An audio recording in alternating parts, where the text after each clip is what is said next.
Okay, we are live. Welcome back, investors, to Ticker Time News. I'm Adam, and before we get started, I just want to apologize. It's a little echoey in here. I'm getting a little bit of a new setup and haven't quite got it fine-tuned yet, so there is a bit of an echo. I do apologize for that. The room is a bit empty at the moment, but we'll get that straightened out through this week.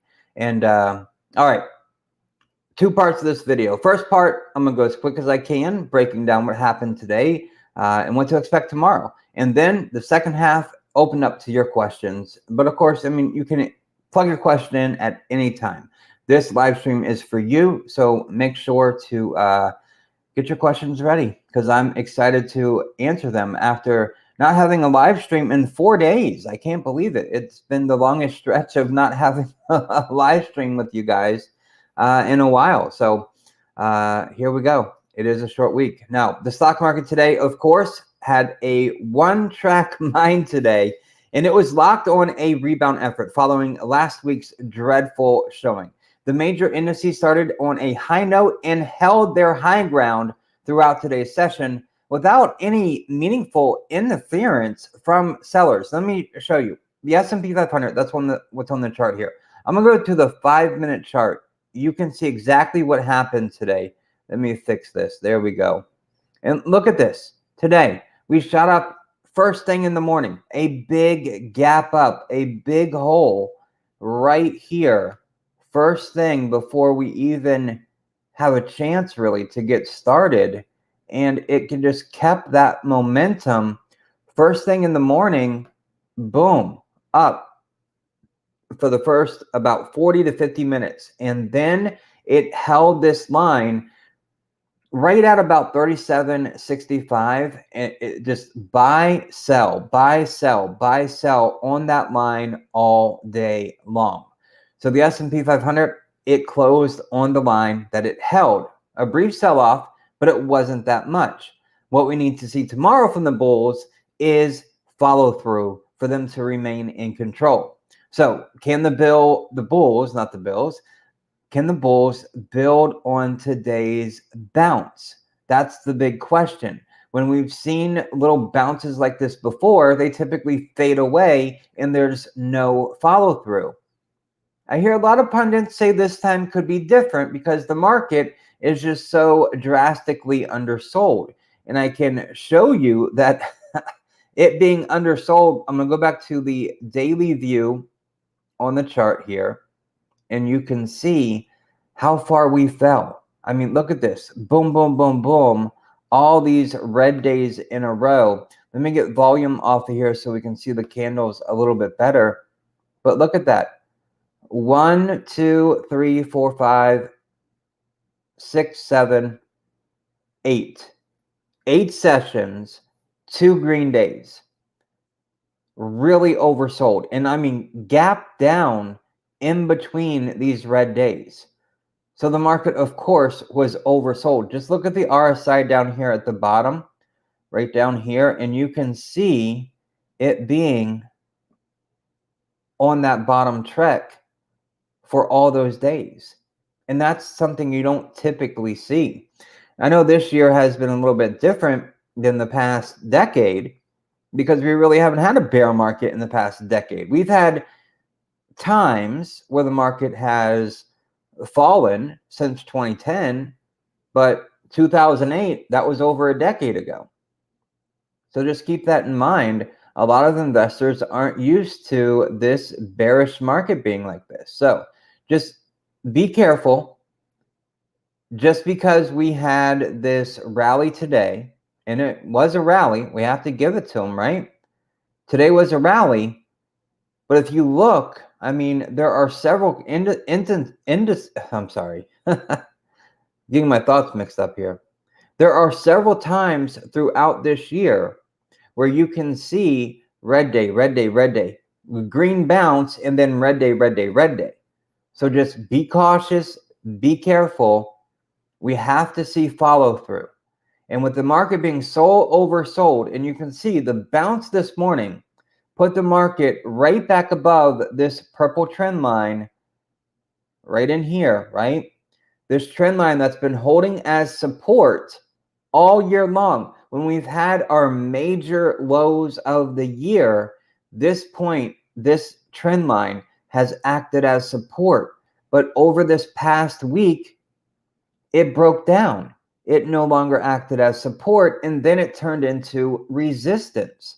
So breaking back above that level today, that's a very key level. So the bears, they've got to hold this bounce over tomorrow, next week, however long it's going to last. There has to be follow through to hold on to this bounce. Now, all 11 S&P 500 sectors, they started higher, and all 11 S&P 500 sectors, they finished higher today.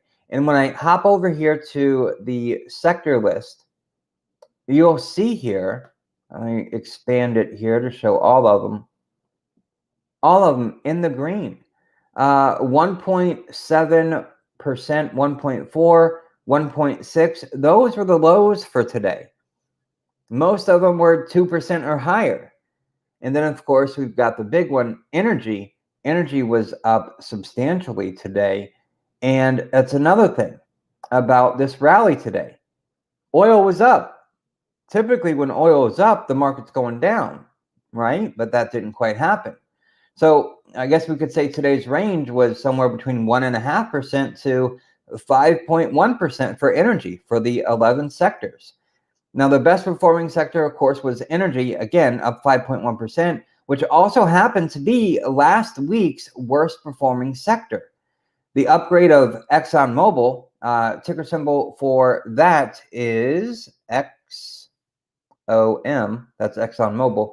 Yet, working on a new setup. I do apologize for the volume. I know it's a bit echoey, so bear with me. I should have it semi-completed this week, but yes, it is a new setup for sure.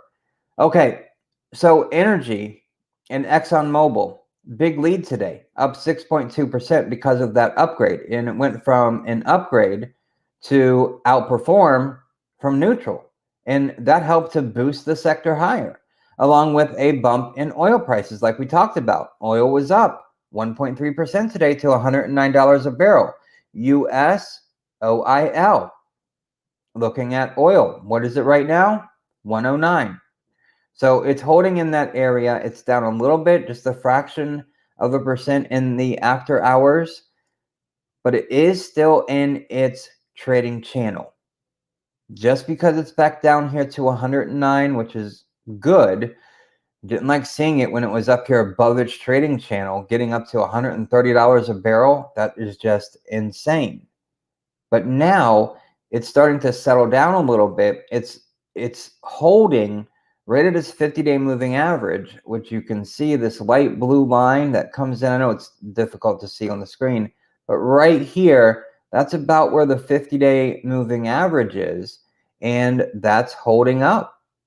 Remember, moving averages can act as magnets to pull price action in close to it. So that's what's happening with crude right now in oil. So 109 a barrel, down a fraction percent in the after hours. Let's see what's going to happen.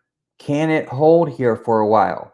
You know, a lot of the OPEC plus organization, they like oil prices to be high because that means they're making more money. So with OPEC coming up with their meeting here soon, what are they going to do? Allow more supply or keep supply the same? Tick it up just a little bit to try to make people happy? What are they going to do? They like these high prices. So if the administration were to come out and really take it easy and back off some on the oil industry, that would help out significantly. That would bring these prices down, and that would help because a lot of people are suffering with this high inflated oil price.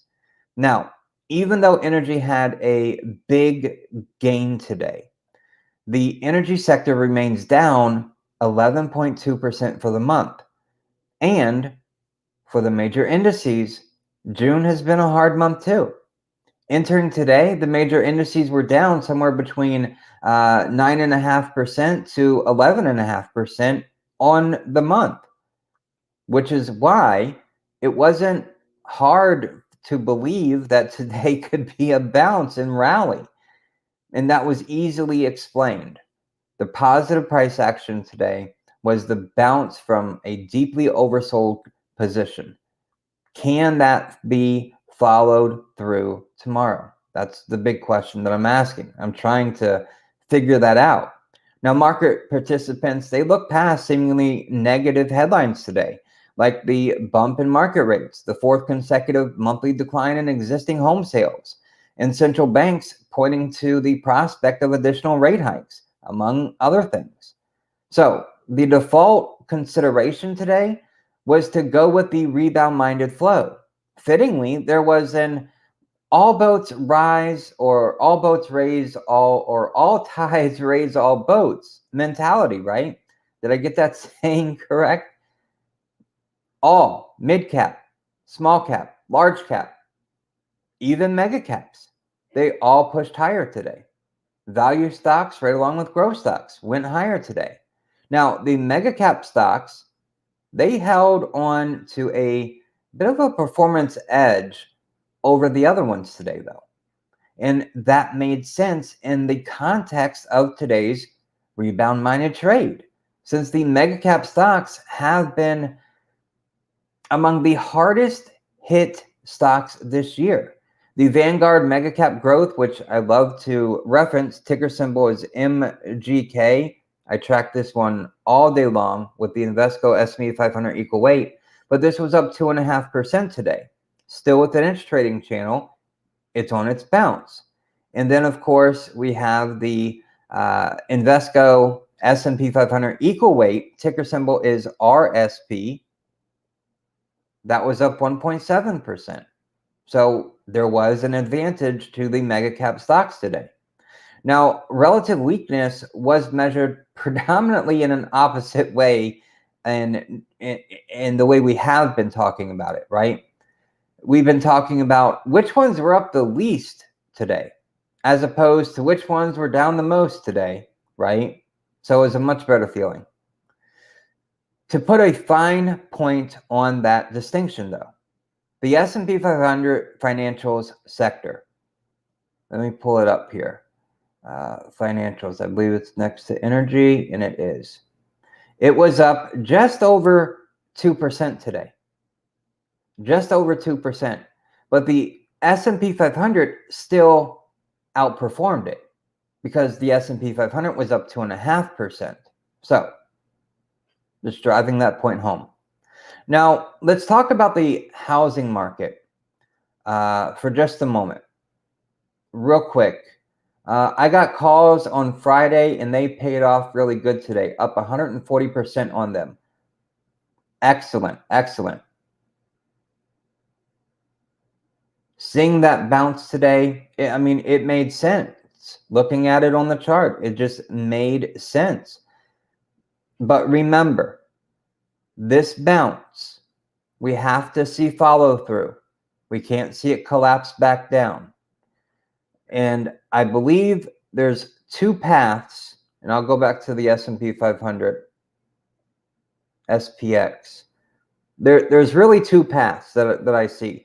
One is we rally and we get to this trend line right here that we fell out of, or this black line right here. And that's somewhere around 38.10 to maybe as high as 38.15. That would be an area where I think there might be some resistance at. When we were coming down, right, this hard fall, we gapped right out of this falling wedge pattern here. Now, there were a couple times where we fell out of that falling wedge pattern, but we closed back in it. Last week, though, boom, right through that. So I think we might see some resistance there. Now, there's always the saying that gaps get filled, right? So these gaps right here that were left when we were falling, these gaps will need to be filled at some point. And that's why I think a lot of people think that today's bounce was different from other bounces that we've had this year. This may be a rally that's extended maybe up to 4,100. That's a possibility. So when you're looking at the chart for areas where resistance could step in and bring us back down, and I'm still holding firm, we have not seen our low of the year just yet. I don't think we've seen it. This is a typical bear market bounce. Follow through is important, but we could get to the 3,800, slow down, or it is possible that we gap up to 3,800 or 3,810 and then just keep marching higher a little bit day after day. This could be an extended week-long rally, maybe a 2-week rally. Maybe we pause at a couple of resistance points like 3,810. What would that be? 380, 381 on the SPY.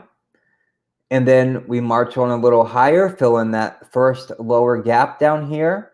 And then when we get to right around 4,000, maybe we pause there for a moment with resistance. And then we march higher to fill in that first gap on our way down. And then we get maybe somewhere up to the top of this falling wedge pattern here, which would be somewhere around 4,000 points or $400 on the SPY. And then we retrace back down. That could be very well how this is going to play out. We do get a week-long bounce. It gets up to key levels as high as 4,000. And then we retrace back down and hit another low. That's the probability that I think the market is heading in right now. Okay, housing market today. Not good news. The housing market is definitely on its way down, and I think it is definitely plateauing. I think prices this time around will be a little bit slower to come down than like the 2008 financial crisis. Here's the data from today. Existing home sales, they decreased 3.4% month over month in May to a seasonally adjusted annual rate of 5.41 million units. And that was versus a downwardly revised 5.6 million units in April. So total sales in April, remember, they were down a whopping 8.6% from a year ago. So I think the key takeaway from this report is that the supply of available homes for sale remains extremely tight, yet higher mortgage rates and home price inflation are contributing to a slowdown in buyer demand rooted in affordability pressures that are expected to persist.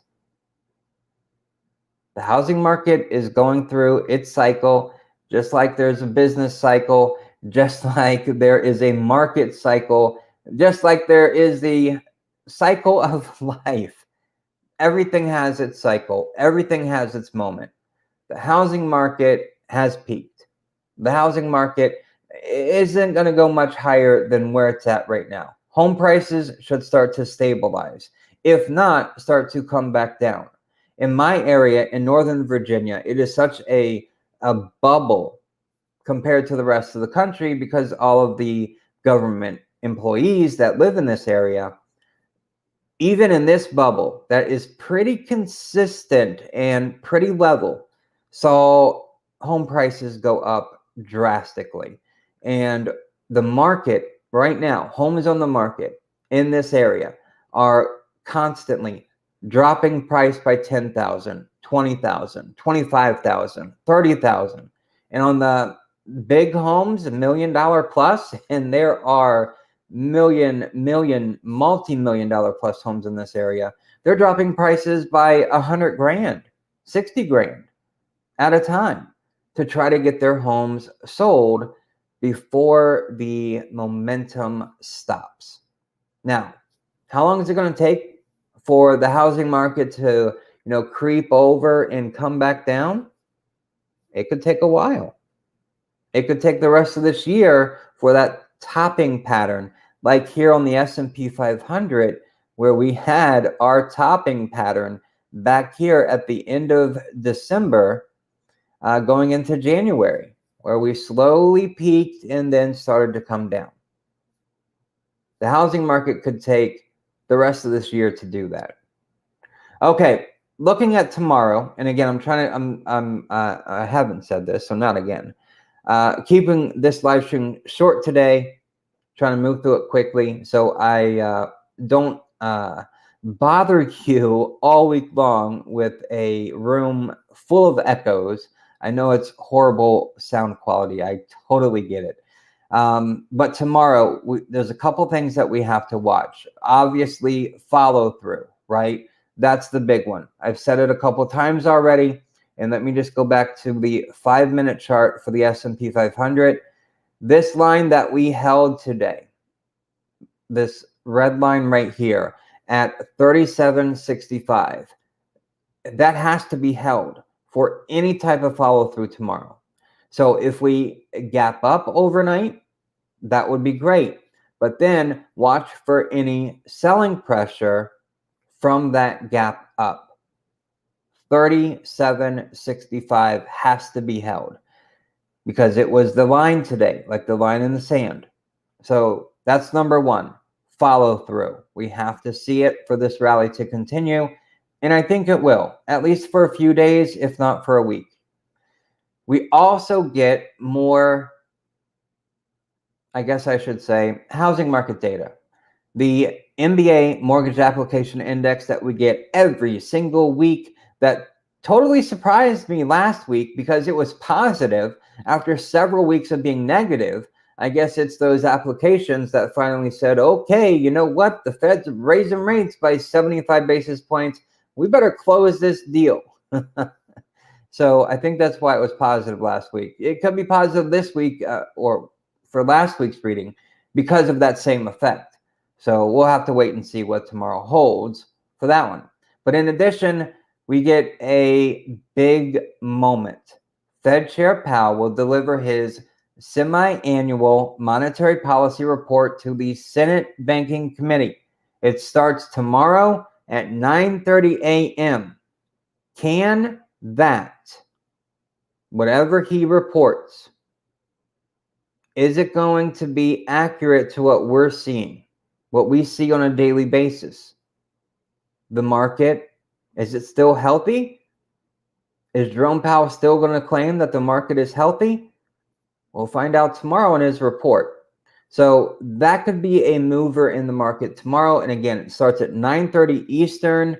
Who knows? It could last a couple hours, 3 hours, or most of the day. We'll see. So that will be interesting to watch for tomorrow. Okay, let's go with your questions here. MAR down to sub 150, support at 140. Okay, let's pull it up. Going to go back to the daily view here.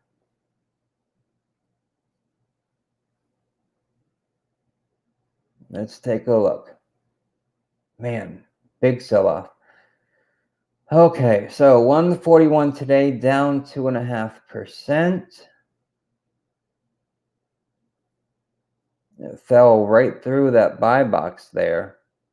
There was some pretty good support at that 145 level.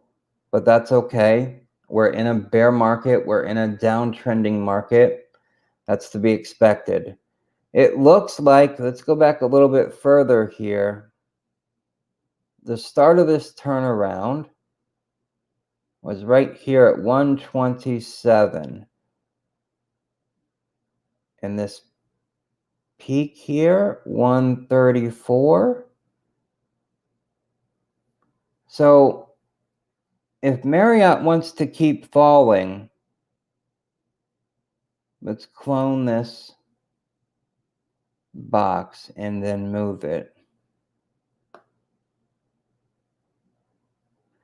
There's this area right here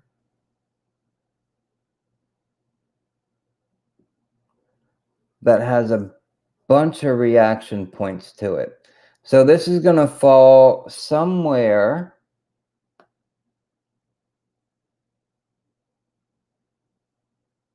Let's line these up. About 127 as the bottom, and the top really about 134. So if Marriott keeps falling, this 134 level will need to be held. And there's this gap up back here. Remember, all gaps eventually get filled. There's this gap here. It goes from 137 up to 140. That gap could be filled on the way down if it's going to continue that way. And over the long term, sure, it is going to continue down. Short term, that's a little bit harder to call. Now, let's go to the 5-minute chart here and look at this and see where the big reactions were. So we have today a lot of selling at 145. And it was a pretty big drop there. And then it was just a slow kind of bleed out. There was some buying going on at about 142. Right here, right about 3 o'clock. This buying action right here, if we look at the volume profile, that green spike there. And again, what is that? It was 142. 142, 143. There was some buying going on at that area. And of course, it ended the day slight green. Not by much, maybe 40 cents difference there. But if we look at and add the past 2 days, you can see that 143 mark on June 17th, right here. There is a big spike in buying volume, and then today that spike of buying volume again was right here. So you can see there is buying on the way down, and then again there was another the day before on June 16th right here, a big spike in buying. So a lot of people are buying this on the way down, which is interesting here. It seems like most of the time it is end of the day activity.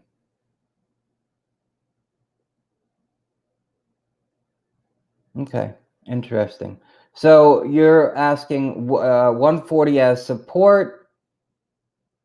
It looks like buyers really looking for 142, 143 as support, which does break down from our box here. But let me go and change this to a more moderate view. This is the 1 hour chart, and just looking.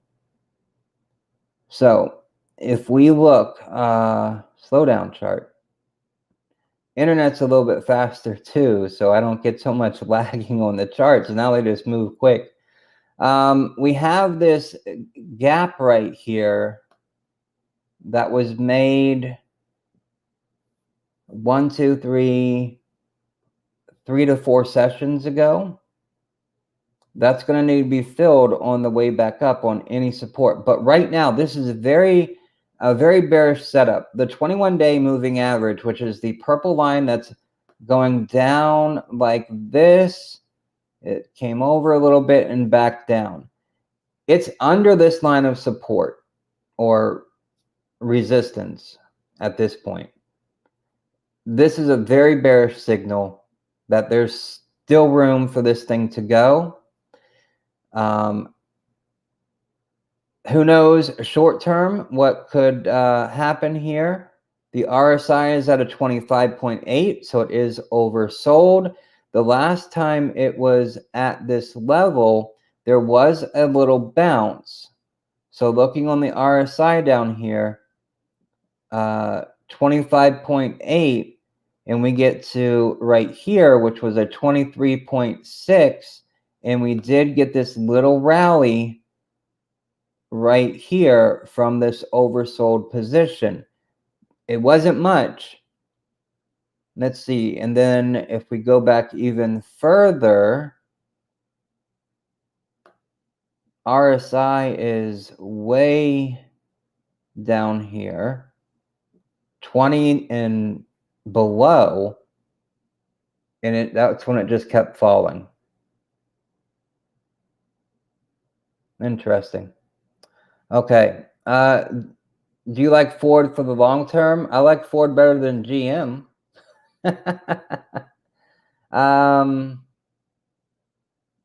Yeah, Ford is I think better than most of the legacy automakers. Ticker symbol is F. So your 140 support, I can see it. It might be a dollar or two higher than that. Where support's at, 140 would be safe. Ford for the long term, yes. I think Ford will outdo any of the other legacy automakers. And again, that ticker symbol is F. It's been falling hard, obviously. Let's go back to the daily view here. One of the legacy automakers that I like,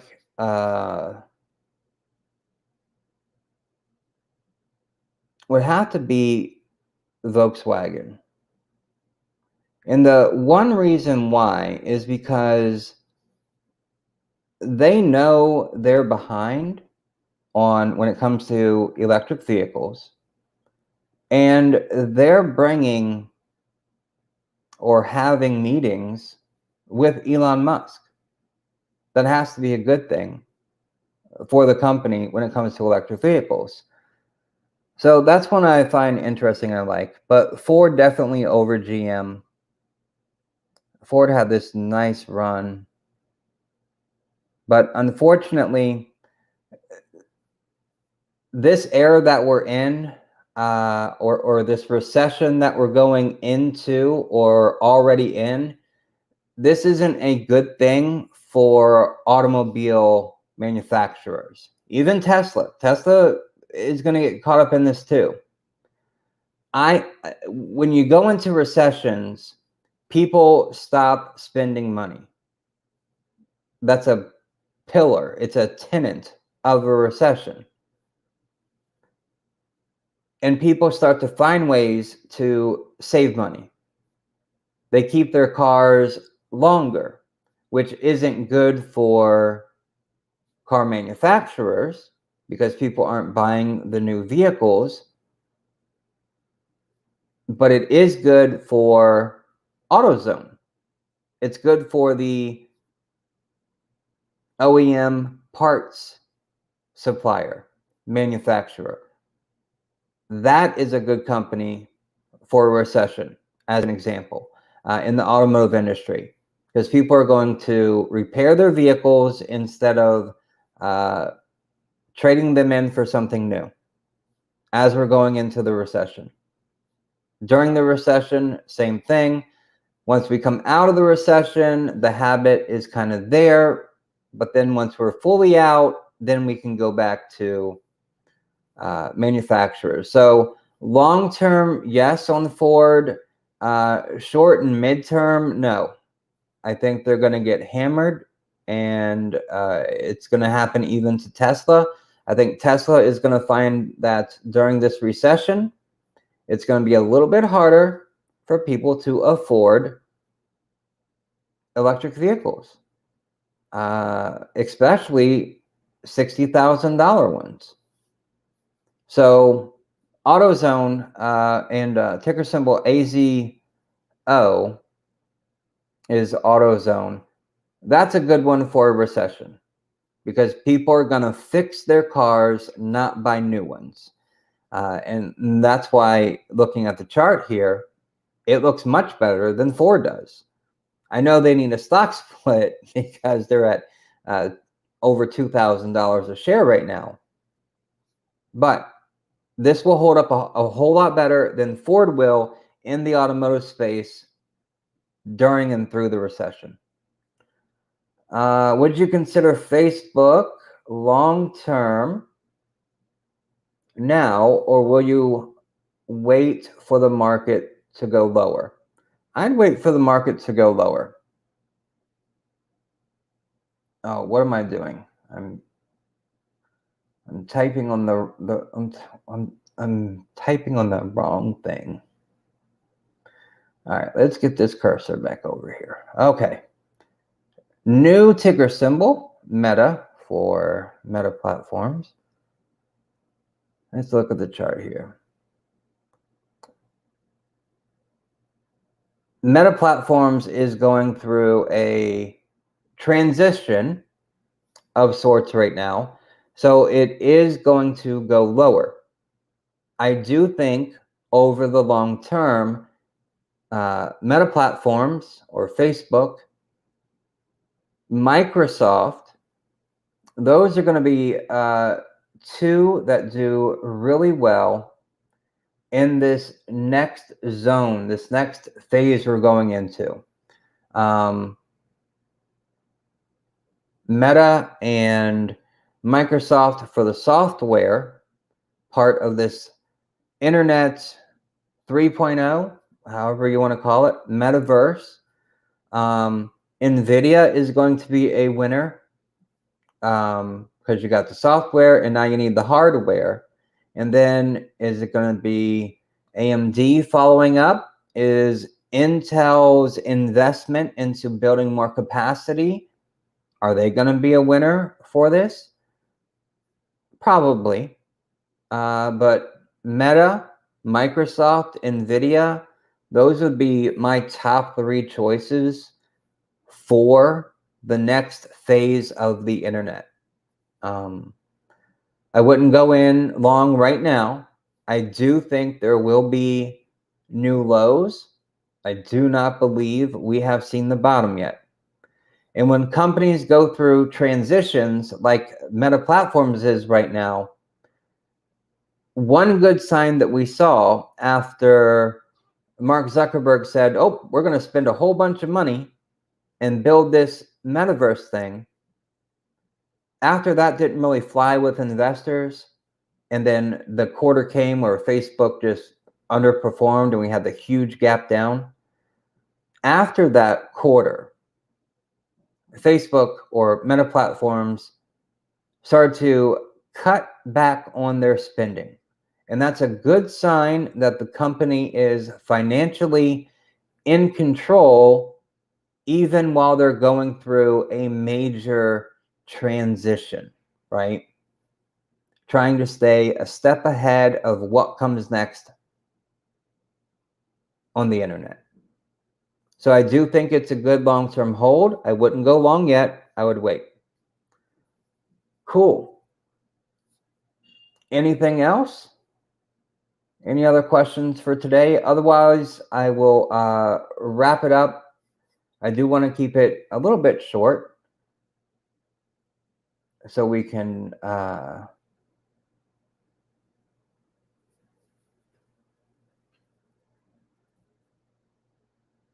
keep on moving. All right, so for tomorrow, just watch for follow through. We have to see it. Otherwise, it's just going to be another bull trap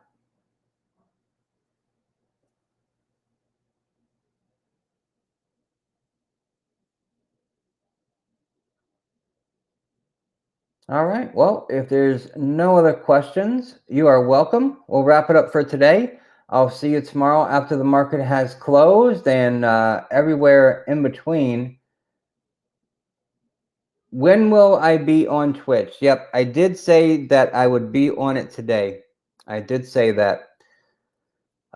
With the transition we were having in the electrical problem, I did not get that set up.